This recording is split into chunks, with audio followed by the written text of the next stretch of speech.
আলোচনা সাপেক্ষে রেলপথের জমির মূল্য নির্ধারণ সমেত একগুচ্ছ দাবি সামনে রেখে কালিয়াগঞ্জে বৈঠক করল ভূমিদাতা কৃষকরা।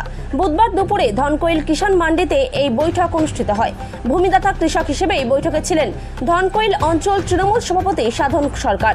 এই বৈঠকে উপস্থিত ভূমিদাতা কৃষক স্নেহাংশু রায় ও গৌরাঙ্গ বর্মন বলেন, কালিয়াগঞ্জ বুনিয়াদপুর রেলপথের জন্য জমি দিতে আমরা সকলেই প্রস্তুত, তবে জমির বিনিময়ে আমাদের ন্যায্য কিছু দাবি আছে। এই দাবিগুলির কথা আগেই আমরা জমি অধিগ্রহণ আলোচনার জন্য আসা জেলা প্রশাসনের দলের কাছে জানিয়েছি। রেলপথের জমির দাম হিসেবে বর্তমান বাজার মূল্যের 6 গুণ বেশি দিতে হবে। চিহ্নিত জমির উপর বাড়িঘর, দোকান, উপাসনালয়, স্কুল থাকলে সেগুলো রেলের বরাদ্দ অর্থে পুনর্নির্মাণ করে দিতে হবে। জমিহারা কৃষক পরিবারের একজন সদস্যকে সরকারি চাকুরি বা সরকারি পেনশনের ব্যবস্থা করে দিতে হবে। জমি দিতে অনিচ্ছুক কৃষক পরিবারের উপর থেকে রেল দপ্তর ও রাজ্য সরকারের মিথ্যা মামলা প্রত্যাহার করতে হবে। তপশিলি জাতি ও উপজাতি শ্রেণীর কৃষকদের জমি অধিগ্রহণের ক্ষেত্রে উপযুক্ত ক্ষতিপূরণ বাদেও সরকারি নিয়ম মেনে অতিরিক্ত ক্ষতিপূরণ দিতে হবে। দাদা, আপনার নাম? আমার নাম গৌরাঙ্গ বর্মন। আজকে কাদেরকে নিয়ে আপনারা এই মিটিং করছেন, কি আলোচনা? এখানে আমাদের আলোচনার মিটিং হচ্ছে কালিয়াগঞ্জ টু বুনিয়াদপুর যে রেল লাইন প্রকল্পটা আবার পুনরায় শুরু হতে যাচ্ছে, যেটা অনেকদিন ধরে বন্ধ হয়েছিল, সেটা নিয়েই আমাদের চাষিদের নিয়ে বা কৃষকদের নিয়েই মিটিং। এবং এখানে আছে আমরা বোচাডাঙ্গা অঞ্চল এবং ধনখোল অঞ্চলের, মানে উত্তর দিনাজপুরের যেটুকু এরিয়ার 11.something কিলোমিটার যেটুকু এরিয়ার মধ্যে রেল লাইনটা হবে, সেই সমস্ত কৃষক ভাইরা আমরা এখানে আছি। আমাদের দাবি একই ছিল, আগেও যা ছিল। 2010 সালে, 11 সালে, 12 সালে যে আন্দোলনগুলো হয়েছিল, তখনই 8 দফা দাবি আমরা পেশ করেছিলাম বিভিন্ন ডিপার্টমেন্টে, রেলওয়ে ডিপার্টমেন্ট, ডিএম এর কাছে, যে আমাদের ন্যায্য মূল্য দিতে হবে এবং প্রত্যেককে একটা সরকারি চাকরি বা পেনশনের ব্যবস্থা করতে হবে। আর যেই জমির মূল্য নির্ধারণ করা হবে সেটা চাষি বা কৃষকদের সাথে আলোচনা সাপেক্ষে এবং কি বাজার রেট রাখাচ্ছে তার লিস্ট আকারে প্রকাশ করতে হবে। সঠিক মালিকানা জমির আগে তার আগে নির্ণয় করতে হবে। আগেই দেখা গেছে যে জেলা প্রশাসন থেকে সার্ভে করা হয়েছে এবং আপনাদের জন্য আলোচনা হয়েছে, সেই আলোচনায় কি ছিল এবং তখন আপনাদের সিদ্ধান্ত? না, কিছুদিন আগে আমাদেরকে পঞ্চায়েতে ডেকেছিল, ডিএম অফিস থেকে লোক এসেছিল, পঞ্চায়েত দপ্তর থেকেও ডেকেছিল। তো ওখানে আমাদের যেটা হয়েছিল যে আমাদেরকে একটা জানান দিয়েছিল তারা, যে এই প্রকল্পটা আবার বাস্তবায়ন করা হবে এবং তার জন্য আপনাদের যে কৃষক ভাইদের জমি আগে চিহ্নিতকরণ করা হয়েছিল তাদেরকে ডেকে নিয়ে মিটিং করা হয়েছিল, এই বলে যে তারা যে পুরাতন যে অ্যাক্ট অনুযায়ী, রেলওয়ে অ্যাক্ট অনুযায়ী যে নির্ধারণ বা দাম যা ভ্যালুয়েশন যা কিছু করা ছিল সেগুলো বল থাকবে কি থাকবে না সেটা বড় কথা না, কিন্তু LARR অ্যাক্ট 2013 অনুযায়ী এখন থেকে নির্ধারণ করা হবে এবং সেটা কি হিসাবে হবে না হবে সেটা একটা প্রাথমিক আলোচনা আমাদের সাথে হয়েছিল। আপনারা কি সিদ্ধান্ত নিয়েছেন? আমরা সিদ্ধান্ত নিয়েছিলাম সেই আগের দফায় দাবিতেই আমরা আছি, যে আমাদের সমস্ত কিছু ওই দফা দাবি মানা হবে, তবেই আমরা করা হবে। আপনারা কি চান যে মানে উন্নয়ন হোক?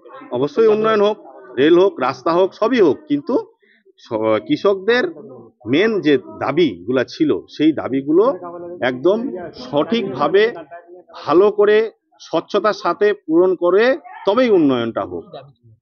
আপনাদের দাবি ছিল আগে যেগুলো, যে যাদের যাদের জমি নির্ণয় করা হবে সেই নির্মিত জমিগুলোর উপর দিয়ে যে সমস্ত জমিগুলো রেল লাইন হবে তাদেরকে সঠিকভাবে ক্ষতিপূরণ দিতে হবে। কি ক্ষতিপূরণ? তাদের একটা দাবি ছিল যে আগে যে ভ্যালুয়েশন করা হবে সেই ভ্যালুয়েশনের 60% যেটা দাবি ছিল, কিন্তু সেটা পুরোনোটা ক্যান্সেল হয়ে LARR 2013 অনুযায়ী যেটা বলা হচ্ছে, ওখানে আপনারাও রুলসটা, ওখানে সাংবাদিক ভাইরা আপনারাও ওখানে দেখতে পাবেন যে রুলসটা কি বলেছে। রুলসটা ওখানে কিন্তু পরিষ্কার ক্লিয়ার বলা আছে যে 4 টাইমস রুরাল এরিয়ায়, আরবান এরিয়ায় 2 টাইমস যা ভ্যালুয়েশন হবে তারপর দেওয়া হবে। প্লাস তপশিলি জাতি, তপশিলি উপজাতি জমির কোনো যদি অ্যাকুইজিশন করা হয় তাদের জন্য এক্সট্রা বেনিফিট দেওয়া হবে।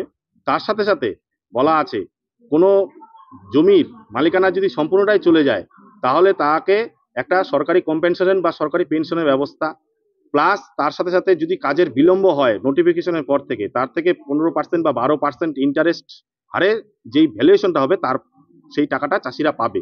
এবং ঘর বাড়ি, দোকান পাট এগুলা যদি কারো পড়ে থাকে বা সেই অ্যাকুইজিশনের মধ্যে পড়ে থাকে তাদেরকে তো ক্ষতিপূরণ দিবেই, তার সাথে সাথে পুনর্নির্মাণের জন্য তাদেরকে বর্তমান বাজারের যা ক্ষতিপূরণ অনুযায়ী সেই ভ্যালুটাও তাকে দিতে হবে। এই আছে, মানে ক্ষতিপূরণ পেলে আপনারা জমি দিতে ইচ্ছুক? অবশ্যই, কিন্তু ক্ষতিপূরণের ব্যাপারটা, দাবিটা শুধুমাত্র মৌখিক দিলে হবে না, সেটা আমাদের সাথে আলোচনা করে লিখিত আকারে দিতে হবে এবং সেটা প্রতিশ্রুতি শুধুমাত্র মৌখিক নয়, লিখিত আকারেই দিতে হবে। দাদা, আপনার নাম? স্নেহাংশু রায়। তাদেরকে নিয়ে আজকে মিটিং।